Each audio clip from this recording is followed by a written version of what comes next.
कहते हैं कि दुनिया में कोई भी जीव छोटा नहीं होता।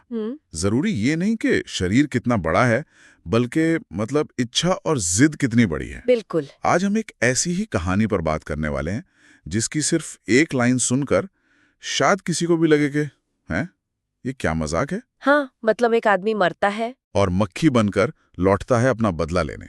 सुनने में तो किसी बी ग्रेड फिल्म की कहानी लगती है ना? बिल्कुल, कागज पर तो ये आइडिया बहुत ही अजीब लग सकता था। और यही तो कमाल है आज की हमारी चर्चा का। हम बात कर रहे हैं 2012 की फिल्म ईगा की, जिसे हिंदी में मक्खी नाम से रिलीज किया गया था। और इसे डायरेक्ट किया था एस.एस. राजामौली ने। हाँ, हमारे पास जो सोर्सेज हैं वो इस फिल्म को सिर्फ कहानी की तरह नहीं देखते, वो इसे एक केस स्टडी की तरह देखते हैं कि कैसे एक बिल्कुल अजीब से लगने वाले कॉन्सेप्ट को एक शानदार सिनेमाई अनुभव में बदला गया। एग्जैक्टली। तो आज का हमारा मिशन यही है, हम सिर्फ कहानी नहीं सुनाएंगे, बल्कि ये समझने की कोशिश करेंगे कि राजामौली ने ऐसा क्या जादू किया कि दर्शक एक मक्खी के लिए ताली बजाने लगे, उसके दर्द में रोने लगे। सही बात है। कैसे एक सीधी सादी प्रेम कहानी एक अविश्वसनीय बदले की दास्तान बन गई। चलिए इस कहानी के हर पहलू की गहराई में उतरते हैं। तो कहानी के सेंटर में हैं दो लोग, नानी और बिंदु। हाँ। नानी, जैसा कि हमारे सोर्सेज बताते हैं, कोई टिपिकल बॉलीवुड हीरो नहीं है। हाँ। वो एक साधारण खुशमिजाज लड़का है। उसकी अच्छाई भी बहुत छोटी छोटी बातों में दिखती है, जैसे रास्ते से पत्थर हटा देना या बच्चों के साथ पटाखे फोड़ना। हाँ। उसकी दुनिया बहुत छोटी है और उस दुनिया का केंद्र है बिंदु। और बिंदु का किरदार भी उतना ही जमीनी है। वो एक एनजीओ चलाती है, बच्चों की मदद करती है, पर उसके किरदार में एक बहुत ही दिलचस्प परत है, उसका हुनर। हाँ, उसका हुनर। वो एक माइक्रो आर्टिस्ट है, मतलब धागों से बहुत ही छोटी बारीक कलाकृतियां बनाना। बिल्कुल, जिन्हें देखने के लिए शायद लेंस की जरूरत पड़े। और शुरू में ये सिर्फ उसकी एक खूबी लगती है, लेकिन यही हुनर आगे जाकर कहानी का सबसे जरूरी हिस्सा बन जाता। बिल्कुल, ये एक क्लासिक चेकऑफ गन का उदाहरण है कि अगर कहानी की शुरुआत में दीवार पर बंदूक टंगी है तो तीसरे एक्ट तक वो जरूर चलेगी। वाह, ये तो बहुत ही बढ़िया पॉइंट है। और उनके बीच का जो रोमांस है वो भी बहुत मासूम है। कोई बड़े बड़े डायलॉग्स नहीं है। नानी बस चुपचाप बिंदु की मदद करने के बहाने ढूंढता है। कभी उसकी गाड़ी साफ कर दी, कभी उसके घर की सीढ़ियों पर रंगोली बना दी। और बिंदु भी कुछ कहती नहीं, बस देखकर मुस्कुरा देती है। हाँ, एक अनकहा सा रिश्ता है जिसे दर्शक महसूस कर सकते हैं। और यही राजामौली की कहानी कहने की ताकत है। वो दिखाते हैं, बताते नहीं। हमें बताया नहीं जाता कि वो दोनों एक दूसरे से प्यार करते हैं, हमें उनके छोटे छोटे एक्शन से ये महसूस करवाया जाता है। और इसी इमोशनल कनेक्शन की वजह से जब कहानी में विलन की एंट्री होती है तो दर्शक को सच में चिंता होने लगती है। सही बात है। तो एक तरफ नानी और बिंदु की ये मासूम सी दुनिया बन रही थी, लेकिन हर कहानी में एक मोड़ आता है। और इस कहानी का वो मोड़ एक ऐसे विलन के रूप में आया जो नानी की दुनिया को हमेशा के लिए बदलने वाला था। सुदीप। हाँ, सुदीप। वो सिर्फ एक विलन नहीं है, वो नानी की हर चीज का उल्टा है। जहां नानी साधारण और नेक दिल है, वहीं सुदीप एक अरबपति, घमंडी और क्रूर बिजनेसमैन है। हमारे सोर्सेज में एक सीन का जिक्र है जो उसके किरदार को पूरी तरह से स्थापित कर देता है। कौन सा? एक मीटिंग में एक छोटी सी गलती पर वो अपने कर्मचारी को सबके सामने थप्पड़ मार देता है। ओहो, वो सीन हमें बताता है कि ये आदमी कितना बेरहम है। उसकी फिलॉसफी सीधी है, जो चीज मुझे पसंद है वो मेरी है, बस। और उसे पसंद आ जाती है बिंदु। एक इवेंट में जब वो बिंदु को देखता है तो उसे हासिल करना चाहता है, लेकिन उसका घमंड तब टूटता है जब वो नोटिस करता है कि बिंदु की नजरें बार बार एक आम से लड़के नानी पर जा रहे हैं। बिल्कुल, उसके लिए बर्दाश्त से बाहर था। कोई मामूली लड़का उसकी पसंद के रास्ते में कैसे आ सकता है? यहीं से टकराव की नींव रखी जाती है। ये क्लासिक नार्सिस्टिक विलन है। उसे बिंदु से प्यार नहीं, उसे बिंदु को एक ट्रॉफी की तरह जीतना है। और नानी उसके लिए कोई इंसान नहीं, बल्कि रास्ते का एक कीड़ा है जिसे वो आसानी से मसल सकता है, या कम से कम वो ऐसा सोचता है। और कहानी उस मोड़ पर पहुंचती है जहां नानी और बिंदु का प्यार आखिरकार जाहिर हो जाता है। एक रात नानी एलईडी लाइट से सड़क पर लिखता है, आई लव यू। वो फिल्म के सबसे खूबसूरत सीन्स में से एक है। बिंदु ये देखकर इमोशनल हो जाती है और दौड़कर उसे गले लगा लेती है। उस एक पल में उनका अनकहा प्यार मंजिल तक पहुंच जाता है। पर उनकी ये खुशी बहुत छोटी साबित होती है। बहुत छोटी। क्योंकि वही सब कुछ अपनी कार में बैठा सुदीप देख रहा होता है। वो ईर्ष्या और गुस्से से जल उठता है। सोर्सेज बताते हैं कि कैसे उस सीन में उसके चेहरे के एक्सप्रेशन बदलते हैं, हैरानी, फिर गुस्सा और फिर खतरनाक इरादा। हाँ, उसे एहसास होता है कि उसने नानी को कम आंका। और उसी रात वो नानी को किडनैप कर लेता है। एक सुनसान जगह पर ले जाकर वो नानी को बेरहमी से मार देता है। लेकिन मरते हुए नानी के आखिरी शब्द होते हैं, मैं वापस आऊंगा बिंदु के लिए। और यही एक वादा एक साधारण सी प्रेम कहानी को एक असाधारण बदले की फैंटेसी में बदल देता है। यहाँ एक सवाल उठता है, एक इंसान का मक्खी बनकर लौटना, ये कॉन्सेप्ट तो बहुत अजीब लग सकता है। बिल्कुल। क्या ये फिल्म के लिए एक बड़ा जोखिम नहीं था? और स्रोत भी यही कहते हैं कि कागज पे ये आइडिया फेल होने के लिए ही बना था। लेकिन राजामौली का जीनियस यहीं पर काम आता है।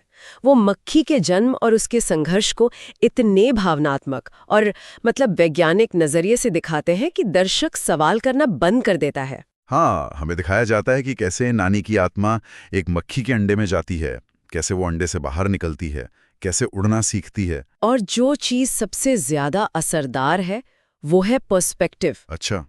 राजामौली हमें दुनिया एक मक्खी की आंखों से दिखाते हैं। एक मक्खी के लिए पानी की एक बूंद सुनामी जैसी होती है, और एक चलता हुआ पंखा किसी तूफान जैसा। बिल्कुल। जब वो इन मुश्किलों से गुजरते हुए अपनी याददाश्त वापस पाती है, सुदीप का चेहरा, अपनी मौत और बिंदु का प्यार, तो हम भूल जाते हैं कि स्क्रीन पर एक कीड़ा है। हमें उस मक्खी में नानी का दर्द, उसका गुस्सा और उसका अधूरा प्यार नजर आने लगता है।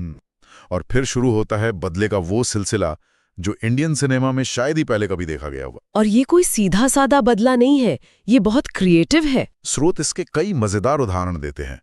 ईगा यानी हमारी मक्खी सुदीप को धीरे धीरे परेशान करना शुरू करती है। हाँ, जैसे सोते समय उसकी नाक में घुस जाना, ये जब वो शेव कर रहा हो तो उसके गाल पे बैठकर उसे कट लगवा देना, ड्राइविंग के दौरान विंडशील्ड पर आकर उसका ध्यान भटकाना, जिससे एक बड़ा एक्सीडेंट होते होते बचता है। ये सब छोटे छोटे हमले हैं, लेकिन ये सुदीप को मानसिक रूप से तोड़ने लगते हैं।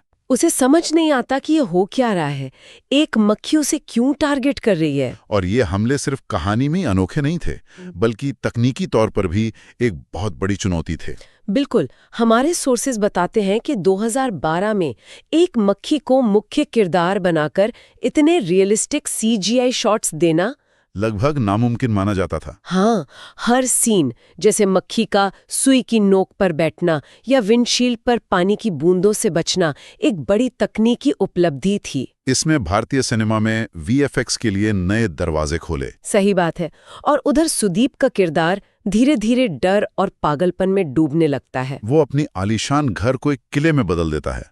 हर जगह मच्छरदानी, कीटनाशक स्प्रे, बार बच निकलती है। एक तरह की टॉम एंड जेरी चेज बन जाती है ये। हाँ, लेकिन यहाँ दांव पर जिंदगी और मौत लगी है। एक तरफ सुदीप पागल हो रहा है तो दूसरी तरफ बिंदु नानी के मौत के गम में डूबी है। उसे भी ये मक्खी बार बार दिखती है, पर उसे लगता है ये बस एक इत्तेफाक है। लेकिन फिर उसे शक होता है कि ये मक्खी उससे कुछ कहना चाहती है। और फिर आता है फिल्म का सबसे इमोशनल और टर्निंग पॉइंट वाला सीन, जहां सच सामने आता है। ईगा बिंदु को इशारे करती है। वो फर्श पर गिरे पाउडर पर अपने छोटे छोटे पैरों से लिखती है, नानी। फिर वो हत्या की तारीख की तरफ इशारा करती है और आखिर में कातिल का नाम लिखती है, सुदीप। ये देखकर बिंदु के पैरों तले जमीन खिसक जाती है। जब उसे एहसास होता है कि ये कोई आम मक्खी नहीं बल्कि उसका नानी है जो अपना वादा पूरा करने लौटा है, तो वो टूटकर रो पड़ती है। उस एक सीन में दुख, आश्चर्य और प्यार की सारी भावनाएं एक साथ आ जाती हैं, और यहीं से एक अकेली मक्खी की लड़ाई एक रिवेंज टीम की लड़ाई बन जाती है। अब बिंदु का वो माइक्रो आर्ट का हुनर, जो अब तक सिर्फ एक हॉबी थी, लड़ाई का सबसे बड़ा हथियार बन जाता है। ये बेहतरीन राइटिंग है। वो अपने प्यार और कला को मिलाकर इस लड़ाई का हिस्सा बनती हैं। वो ईगा के लिए छोटे छोटे लेकिन बहुत असरदार हथियार बनाती है। हाँ, जैसे एक मिनी कवच ताकि वो स्प्रे से बच सके, एक माइक्रोशील्ड, और एक बहुत ही नुकीली सुई जो भाले का काम करती है। वो उसे ट्रेनिंग भी देती है। ये सब देखने में अविश्वसनीय लगता है, लेकिन फिल्म का इमोशनल कोर इतना मजबूत होता है कि दर्शक हर चीज पर यकीन कर लेता है। बिल्कुल। और अब हमलों का लेवल बढ़ जाता है। अब ईगा सिर्फ परेशान नहीं करती, वो सीधे चोट पहुंचाती है। वो उस नुकीली सुई से सुदीप की आंख फोड़ देती है, उसकी महंगी गाड़ी का ब्रेक फेल करवाकर एक्सीडेंट करवा देती है, उसके बॉडीगार्ड्स को घायल कर देती है। सुदीप का डर अब एक हकीकत में बदल जाता है। उसे यकीन हो जाता है कि ये मक्खी उसे मार डालेगी। और सोर्सेज में इस बात का जिक्र है कि सुदीप का किरदार कैसे एक शक्तिशाली शिकारी से एक डरे हुए शिकार में बदल जाता है, ये फिल्म का एक मुख्य आकर्षण है। कहानी अब अपने क्लाइमैक्स की तरफ बढ़ती है। जब सुदीप को लगता है कि वो इस मक्खी से नहीं जीत सकता, तो वो अपनी सबसे घिनौनी चाल चलता है। वो बिंदु को ही अगवा कर लेता है। उसका प्लान है कि बिंदु को सामने रखकर वो मक्खी को एक ट्रैप में फंसाएगा और उसे खत्म कर देगा। वो बिंदु को एक पुराने सुनसान वेयरहाउस में ले जाता है और ईगा अपने प्यार को बचाने के लिए उसका पीछा करते हुए वहां पहुंच जाती है। और फिर शुरू होती है अंतिम लड़ाई, एक अरबपति इंसान और एक छोटी सी मक्खी के बीच। सुदीप इस बार पूरी तैयारी से आता है। लेजर ट्रैप्स, केमिकल स्प्रे, आग, हर तरह के हथियार। ये लड़ाई सिर्फ ताकत की नहीं बल्कि बुद्धि की भी है।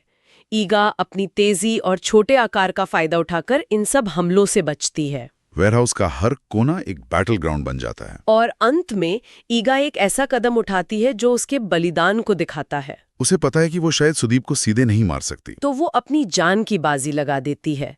वो एक जलती हुई माचिस की तीली को एक गैस सिलेंडर की तरफ धकेलती है, जिससे एक जोरदार धमाका होता है। उस धमाके में सुदीप जलकर मर जाता है। बुराई का अंत होता है। लेकिन इस आग में ईगा भी बुरी तरह घायल हो जाती है और बिंदु की बाहों में दम तोड़ देती है। नानी अपना बदला पूरा करता है, लेकिन अपने प्यार को बचाने के लिए अपनी दूसरी जिंदगी भी कुर्बान कर देता है। ये कहानी कई गहरे संदेश देती है। सोर्सेज इसे सिर्फ एक बदले की कहानी नहीं बल्कि कई परतों वाली कहानी मानते हैं। पहली परत तो है साहस और दृढ़ संकल्प की। बिल्कुल, आकार कोई मायने नहीं रखता। एक छोटा सा जीव भी अगर ठान ले तो सबसे बड़ी ताकत को घुटनों पर ला सकता है। दूसरा संदेश है सच्चे प्यार की ताकत का। नानी और बिंदु का प्यार इतना गहरा था कि वो मौत, यहाँ तक कि प्रजाति की सीमाओं को भी पार कर गया। नानी का मक्खी बन के लौटना सिर्फ बदले के लिए नहीं था, वो बिंदु की रक्षा के लिए भी था। और तीसरा, न्याय का एक सार्वभौमिक नियम कि बुराई का अंत निश्चित है, चाहे उसे खत्म करने वाला कोई भी हो। लेकिन कहानी यहाँ खत्म नहीं होती, और यही राजामौली की खूबी है। फिल्म का अंत एक उम्मीद की किरण छोड़ जाता है। अंतिम सीन में बिंदु अपने नानी यानी ईगा की एक छोटी सी कब्र बनाती है। कुछ समय बाद उसी कब्र की मिट्टी हिलती है और एक नई मक्खी जन्म लेती है जिसकी आंखें लाल हैं। ये एक इशारा है कि नानी की आत्मा अभी भी वहीं है, हमेशा अपने प्यार की रक्षा के लिए। बिल्कुल। फिल्म का आखिरी मैसेज है, साहस छोटा नहीं होता, प्यार कभी मरता नहीं। ये कहानी हमें एक बहुत ही दिलचस्प सवाल के साथ छोड़ जाती है। ये हमें सोचने पर मजबूर करती है कि बदला लेने की इच्छा और प्यार की ताकत क्या वाकई इतनी शक्तिशाली हो सकती हैं कि वो किसी भी शारीरिक रूप, किसी भी सीमा को पार कर जाएं? क्या चेतना और प्रेम सिर्फ इंसानी शरीर तक ही सीमित है?